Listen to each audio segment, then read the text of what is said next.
Hello everyone, this is R.Joshua Collins. I'm here with Lisa at Maxwell Park, and she's going to explain a little bit about how the police have been harassing, or let's just say code enforcement have been harassing her, where she's been able to keep some of her things. But go ahead, Lisa, talk a little bit about how you've been harassed by code enforcement.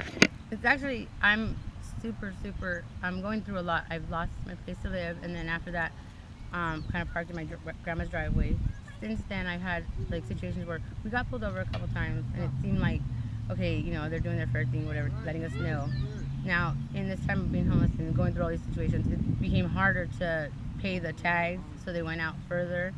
Then after that, it seemed like we had just barely found a place for them to pay the registration for us. And so right before we got there, we had heard that the cops were going to mess with us, so we kind of weren't driving our car too much. And we took a chance and we went across the side of the park, and like 7 of them swarmed us, and I'm like, really, for what's this about? They didn't tell us tags. And they kind of like just said I could go because it wasn't my car. Then they ended up arresting my boyfriend, taking his car, so it left us completely homeless. So then we ended up kind of staying on the side of my grandma's house. From that point, we had all of our stuff there on my grandma's house. So, and she's lived there for 56 years. And I'm never had problems. I've been there a couple times when I landed, like when I first separated from my husband, I landed there, and I had no problems. And it was the same situation, you know what I mean? She was helping me rebuild.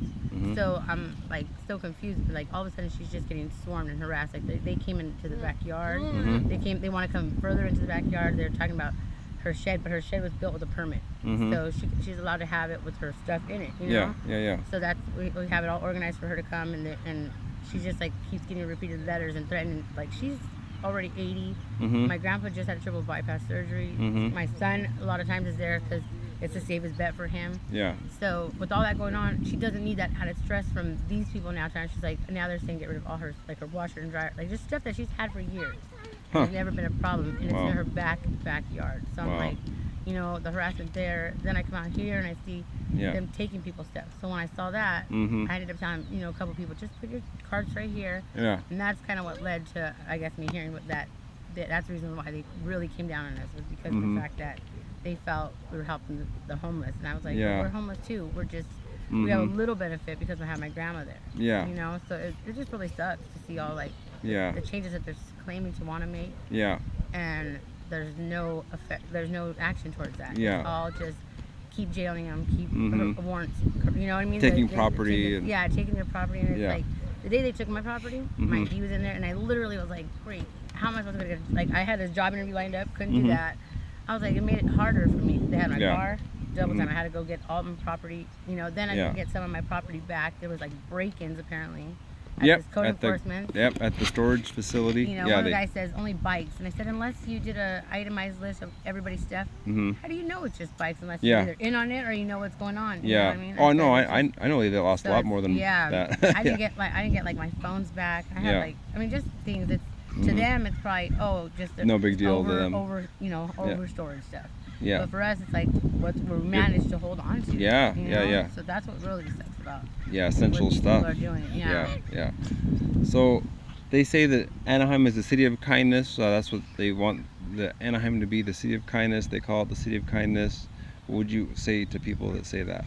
I would say first, in order to have kindness, you got to start within yourself and show kindness. And that's really where everybody has it mixed up. They want to talk about bullying and telling your kids don't do this, but it all starts with us. Like we're as not adults. teaching our generation, our next generation, nothing. And if you look at the top minority of what's going on, it's people my age group. Some glitch that happened in that age group where it's not been fixed, and now it's just carrying on generation after generation. And unfortunately, with 1 million kids dropping out of school each year, we got my son to worry about his education and what they're going to be doing by then. You know, people are like, you're going to be numbered or marked. I'm just like, God, that's so crazy to even think that way.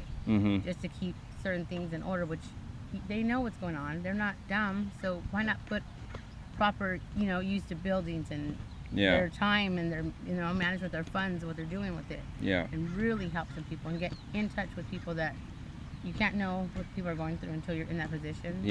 And to judge and call people names and make us feel less than.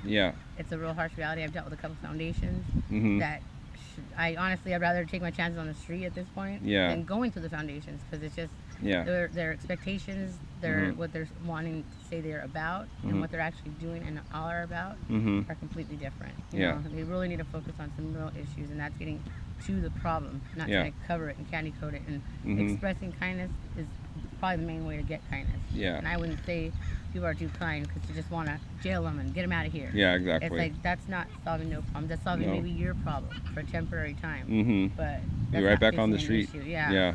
So has OC Health or CityNet helped you at all, or have you interacted with them? CityNet gave me a couple of numbers, a couple of resources.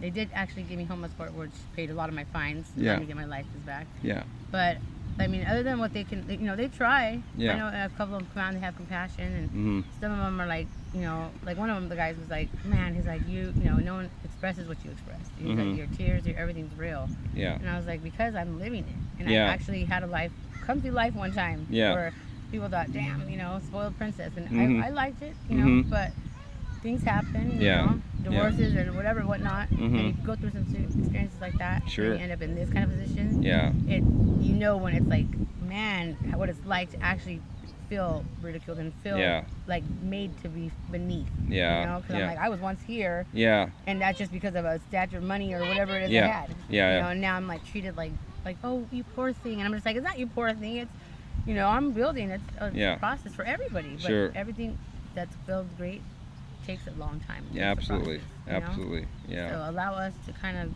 go through it while, you know, stop taking public places away from public people.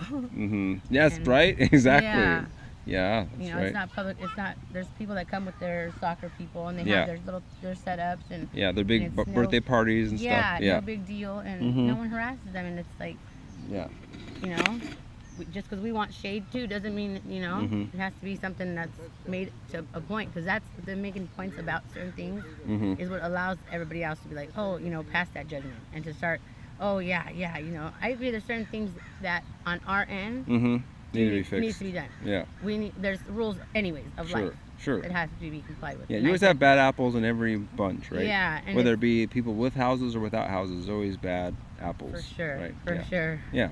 Exactly. Yeah, I've seen it both ways, and I think, you know, if we were given a chance to even get to that, like I said too, we should call a meeting within ourselves and see what it is. I said, because it comes a battle of fuck you, back and forth to the cops and us, and who wins that battle? Definitely not us. You know, we're losing even further because we're giving them that power to take our rights from us. Yeah. You know? Yeah. Well, thanks a lot, Lisa, for your time. Problem. Appreciate it.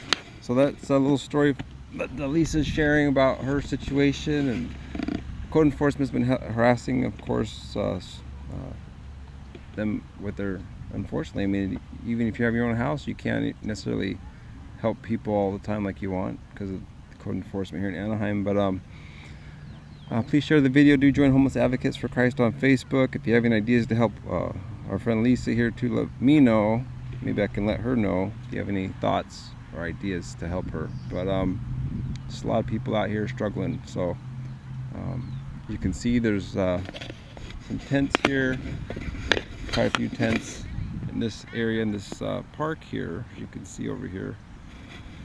And got some people here bringing food today too. But appreciate your prayers and support. But in a way, this is kind of like good to see that the police are at least letting people be out here, and they can have somewhere to have a little shelter right now. You know, especially when it gets cold and windy and all that kind of stuff. So, and of course, we just had the Judge Carter hearing.